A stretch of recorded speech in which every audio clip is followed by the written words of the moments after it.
Keesokan harinya, saat matahari mulai mengintip dari balik gunung, Li Cheolsu sudah sibuk membersihkan dapur yang berdebu. Pancaran sinar keemasan pagi menembus celah-celah jendela kayu yang lapuk, menciptakan pola cahaya yang menari di atas lantai kusam.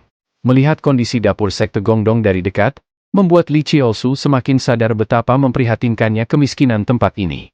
Kayu penyangga terlihat rapuh, dan dindingnya dipenuhi retakan yang seperti berbisik akan keruntuhan. Dalam hati, dia bertanya-tanya, apa sebenarnya yang dia kejar? Namun, demi mimpinya menjadi pahlawan besar yang namanya akan dikenang, dan tentu saja yang paling utama menjelajahi berbagai wanita, Li Cheolsu memutuskan untuk memanfaatkan setiap kesempatan, meninggalkan kesan baik pada guru dan seniornya. Demi tujuan itu, dia rela meluangkan waktu untuk hal-hal kecil. Bahkan usaha yang dicurahkan untuk membersihkan jagung dan sebutir beras, akan dia lakukan dengan penuh dedikasi. Di sela-sela pekerjaannya, dia menyempatkan diri melakukan penghormatan kepada ahli kesehatan Arnold Kegel dengan senam sederhana. Ia melakukan gerakan penuh konsentrasi, karena setiap latihan adalah bagian dari misi hidupnya. Adik junior, apa yang sedang kamu lakukan? Seru Yu Jinwi sambil menerobos masuk. Kejutan itu membuat Li Cheolsu melonjak kaget sebelum sempat berbenah. Dengan gelagapan dia bertanya-tanya mengapa kakak seniornya kemari. Yu Jinwi melangkah mendekat dengan santai, tanpa sedikit pun rasa curiga terpancar dari raut wajahnya. Kedatangannya hanya untuk memastikan adik juniornya baik-baik saja. Dia mendengar kabar bahwa Li Cheolsu sedang berada di dapur, sibuk menyiapkan sarapan untuk mereka. Dengan gugup, Li Cheolsu mencoba meyakinkan bahwa sudah seharusnya yang lebih muda mengambil tanggung jawab seperti ini. Sejak kehilangan kedua orang tuanya, Li Cheolsu merasa hidup memaksanya untuk tumbuh dewasa lebih cepat dari seharusnya. Kesulitan yang dia hadapi membuatnya terbiasa memikul tanggung jawab besar. Namun, di tengah penjelasannya, dia tetap meminta maaf dengan tulus kepada Yu Jinwi karena mungkin telah merepotkan sang kakak senior dengan tindakannya yang seenaknya. Yu Jinwi yang mendengar penjelasan Li Cheolsu hanya tersenyum cerah, ekspresinya lembut namun penuh rasa bangga. Dia dengan tulus memuji pemikiran Li Cheolsu yang cepat dan kedewasaannya yang luar biasa, meski usianya masih muda. Li Cheolsu mengangguk pelan, menerima pujian itu dengan sikap yang tampak alami. Namun, dalam hati kecilnya, dia tidak bisa menahan diri untuk memikirkan jika kakak seniornya ini memang luar biasa.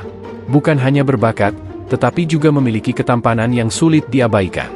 Jika saja dia memiliki separuh dari pesona Yu Jinwi, mungkin dia tidak perlu bekerja sekeras ini. Yu Jinwi kemudian menawarkan diri untuk membantu.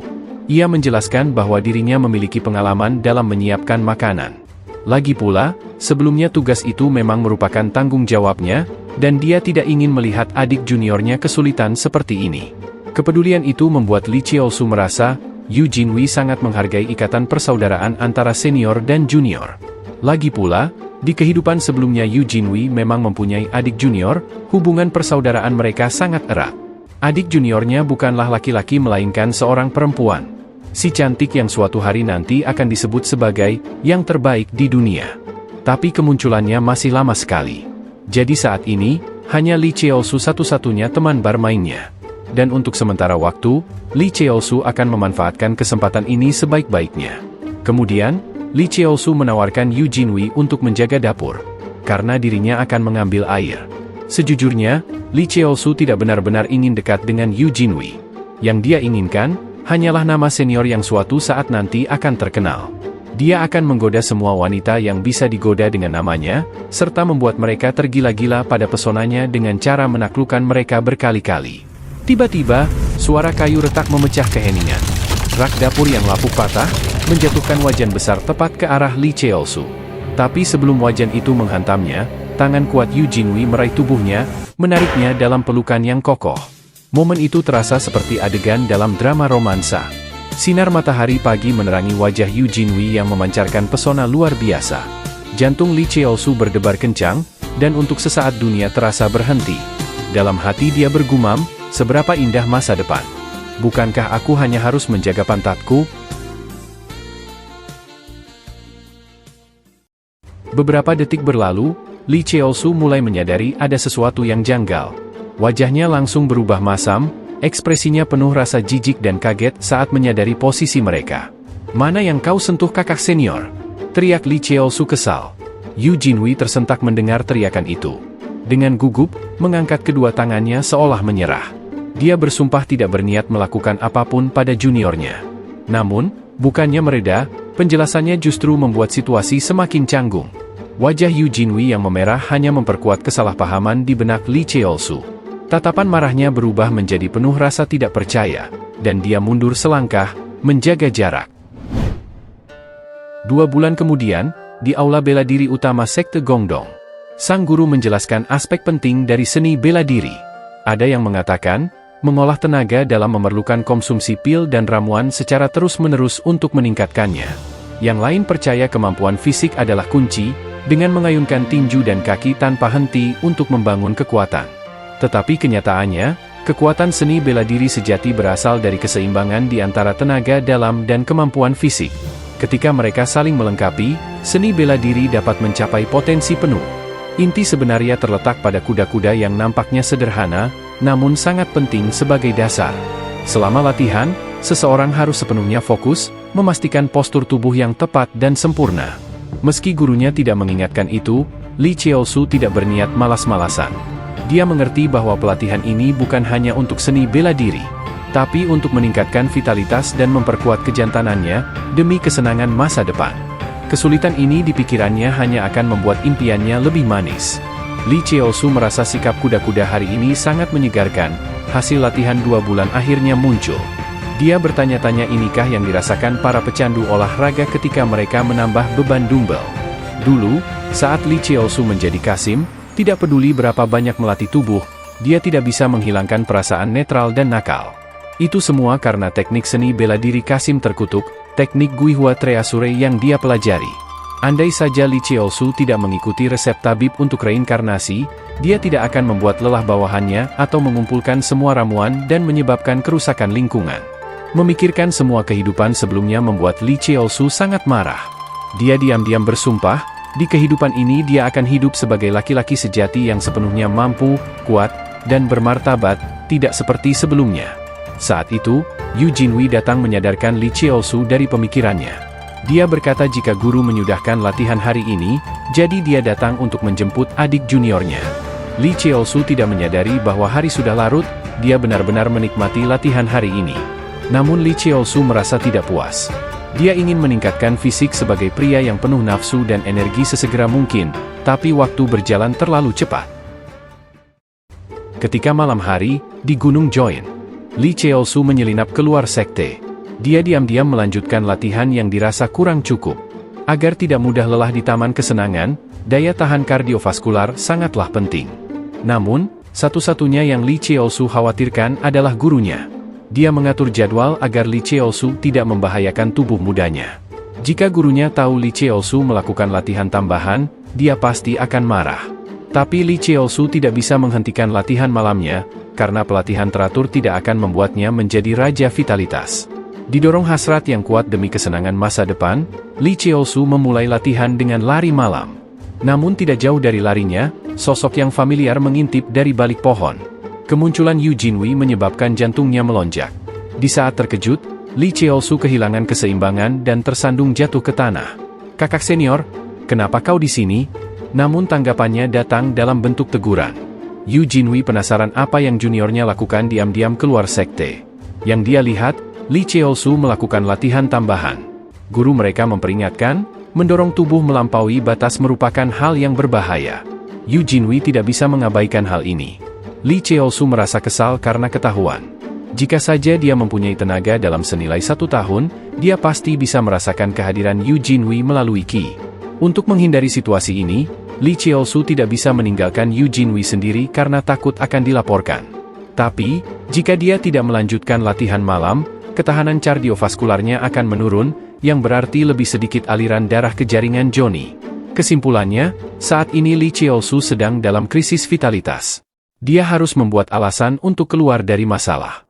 "Maafkan aku karena membuatmu khawatir, tapi aku mempunyai alasan untuk latihan tambahan ini. Kau dan aku berbeda.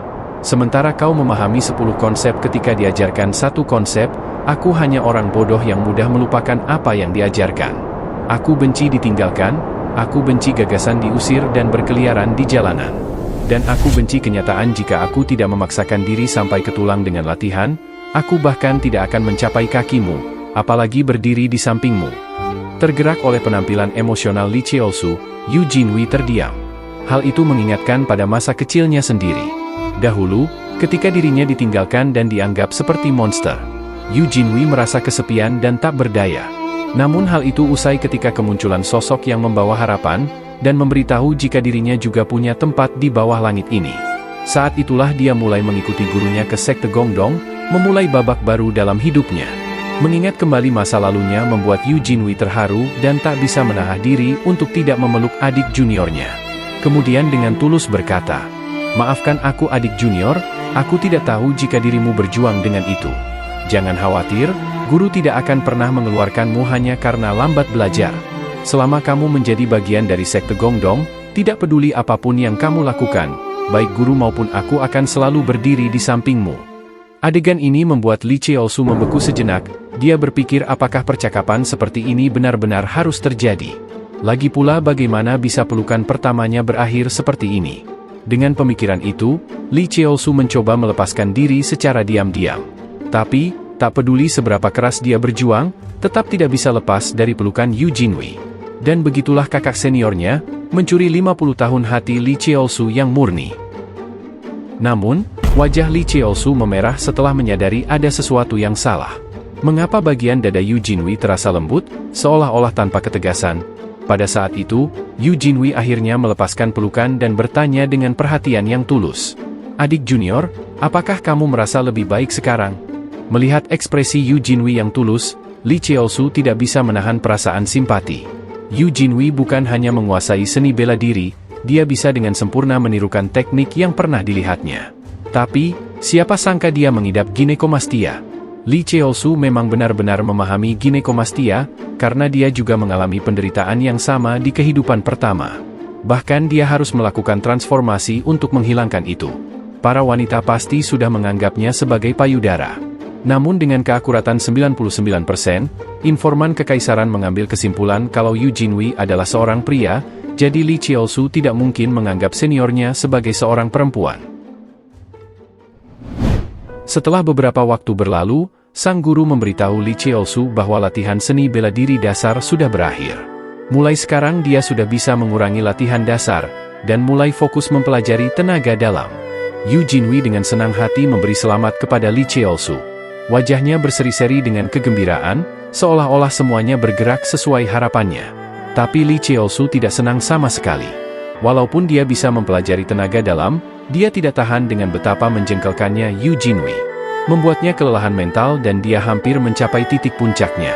Dengan pikiran itu, Li Cheolsu menggelengkan kepalanya tanpa daya, dia memutuskan untuk tidak memikirkannya lagi. Ada masalah yang lebih penting di depan mata daripada itu. Li Cheolsu kemudian memberitahu gurunya, bahwa dia tidak ingin mengurangi pelatihan dasar. Hampir semua seniman bela diri yang mempelajari tenaga dalam, hanya melakukan latihan dasar untuk menjaga kondisi fisik. Jadi mereka hanya berfokus dalam mendalami tenaga dalam, ilmu pedang, dan teknik langkah. Tapi Li Cheolsu tidak bisa melakukan itu. Karena latihan dasar, adalah satu-satunya cara untuk membangun tubuh sempurna yang bisa menikmati wanita. Namun cara Li Cheolsu menyatakan bahwa dia tidak bisa mengikuti cara itu. Seolah menganggap dirinya sebagai bakat biasa dan hanya dengan bekerja lebih keras, dia bisa membantu kakak seniornya menghidupkan kembali sekte. Meskipun metode ini kurang efisien ketika menghadapi gerakan yang sama. Tapi tebasan dengan kekuatan lebih besar akan memberikan perbedaan yang cukup berarti. Perbedaan kecil itu, akan membuat usaha Li Cheolsu menjadi berharga. Mekar menjadi bunga indah, yang akan mencapai tingkatan tertinggi dalam seni bela diri. Dengan tatapan penuh keyakinan, Li Cheolsu memperlihatkan tekadnya. Jeonyong yang melihat kesungguhan muridnya menjadi luluh.